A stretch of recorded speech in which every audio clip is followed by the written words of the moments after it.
we've got a lot of things coming in the chat, which is great. But just to answer the questions the few questions that I had on Instagram beforehand.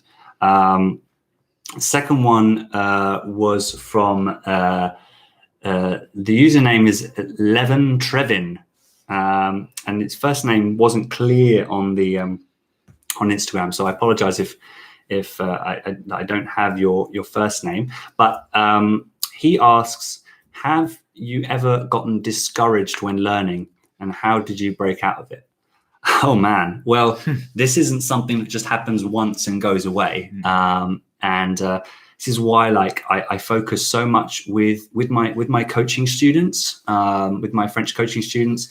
I focus so much from the beginning on mindset and how important it is to have the right mindset, for many reasons, to accept that this is a marathon and not a sprint. It's something you're gonna want to have in your life for many years to come if you're serious about it. So you do have to take all the discouraging parts on the chin and just use them to fuel you to go forward again. And I know that I've had so many times when I've had a conversation, I felt like I could barely say anything without sounding like a complete idiot or sounding really basic. And you just have to say over time that, especially if you're someone who has a tendency to be very hard on themselves. I know that's not everyone, but it's definitely me. I set high standards for myself. And so it took a lot of time, and it still affects me today. It's just part of who I am, to accept those more readily and just move on and get back on the horse and get back into the next conversation. Because if you let that get to you, you will, like with anything, if you don't want to get back in the game sooner, like the metaphor is, the analogy is using, if you fall off your bike as a kid, you should get back on the bike sooner. Otherwise it's going to fester and you're going to hate the idea of getting on a bike more often. Right? So yes, it's happened so many times, and the best way is just to get back into the next conversation and regroup and get back on it. That is easier for me because I'm here in France, so I have no choice. I'm surrounded by language like you, but you have the internet. So get into those conversations, speak to your friends who are French if you have any, and yeah, just keep going, man. Know that that's just one conversation. Analyze rationally what you did wrong and why it was so bad, and try and be better for next time. And yeah, don't be too hard on yourself. What would you say? Definitely, all the time, and it keeps coming back. I think in our last video that we did, I mentioned that it's like a roller coaster. You have your ups and downs. But for me, it also depends on the other things going on in my life, especially here in France. So if I'm stressed about another situation, and then on top of that, I'm trying to learn French and I'm starting to struggle with something, if my mood is already, kind of down in the dumps, it's like it's over, and I'm fed up. And that happened to me just a couple of weeks ago. And I was really stressed with work, and had a French lesson, and I was just struggling with passé composé, which I just mentioned. I feel very comfortable with it, but talking with my professor, it was clear that I was just missing so many things. And then, a couple of weeks went by. I had a couple lessons in between, and the lesson I had just this past week was so much better, so much more positive. I felt like I was really, at that top of the roller coaster ride again. So you just have to stick with it, and everyone has their moments down in the dumps. Yeah, I mean, that's just part of being human, right? Sometimes it's because you haven't prepared. Sometimes it's because it's something that you haven't talked about before and you're trying to apply something new at the same time. There's a lot of things to try. Sometimes it's because you didn't get enough sleep. This isn't talked about enough, but performance for anything is greater when you're better rested. You feel physically better, you feel mentally better. The hormones are more imbalanced in your body, in your brain. And so get enough sleep, and this isn't talked about enough. And that will give you more of a chance of being fairer on yourself. Whereas if you're constantly tired, you feel like it's a chore to learn French, you're going to be really setting yourself up for one of those dips on the roller coaster.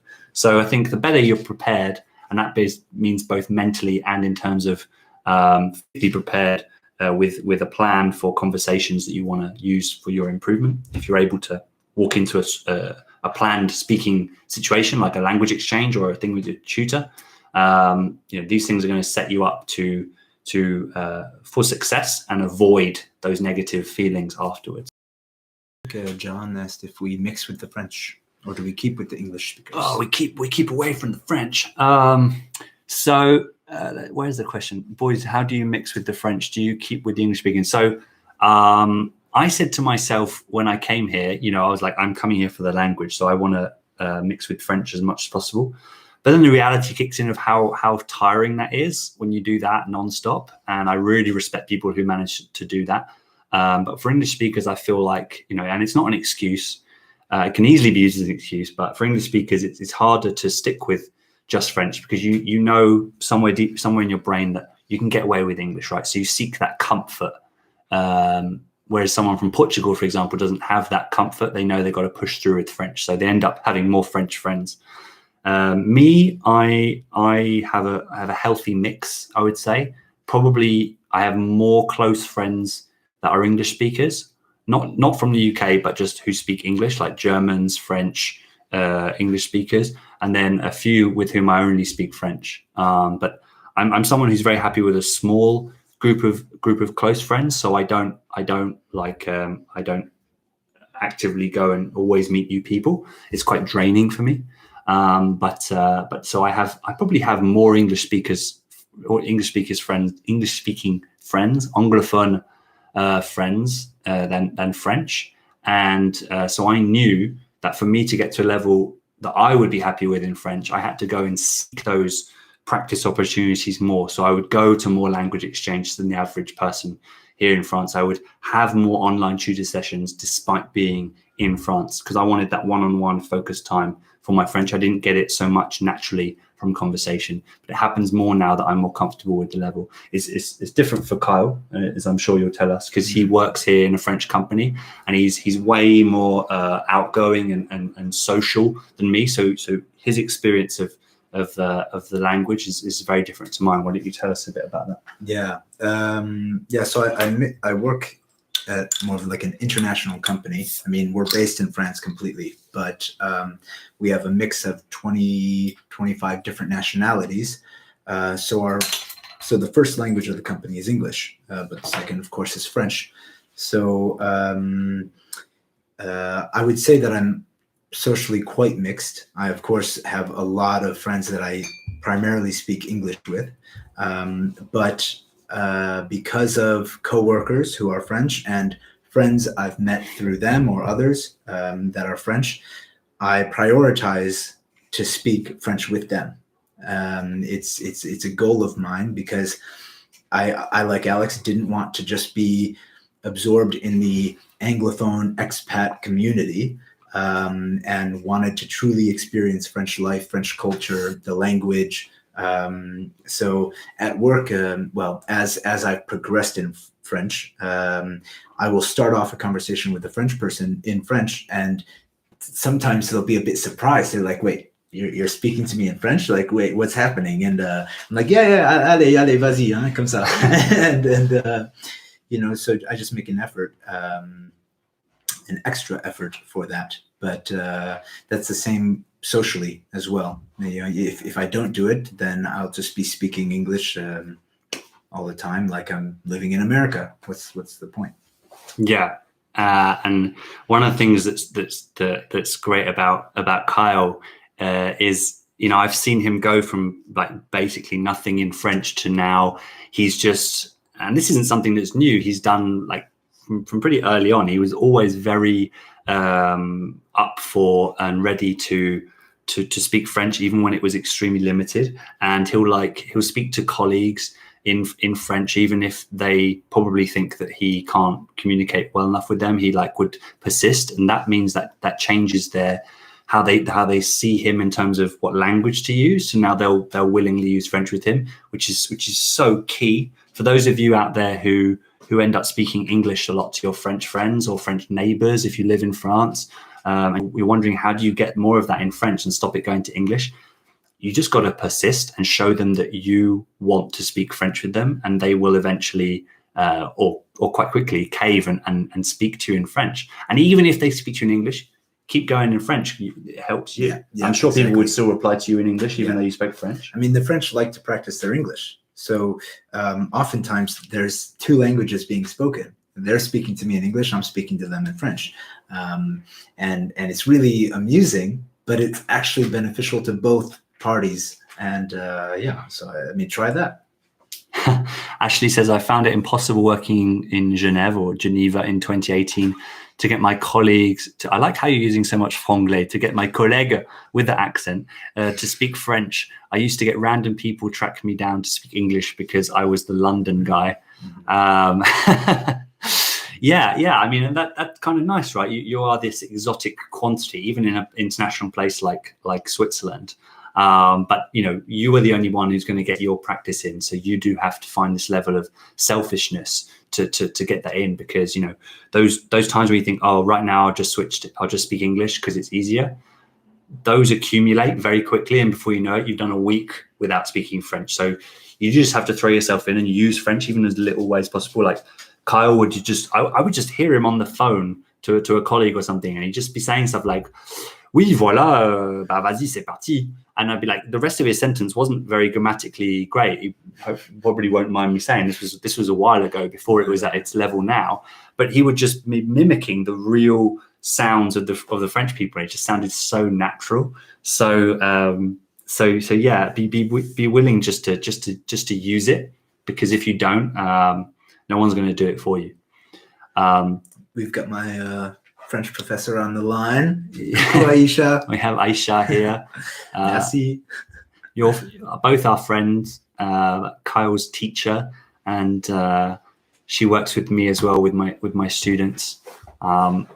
She really, and also she's my go-to person to geek out with about French.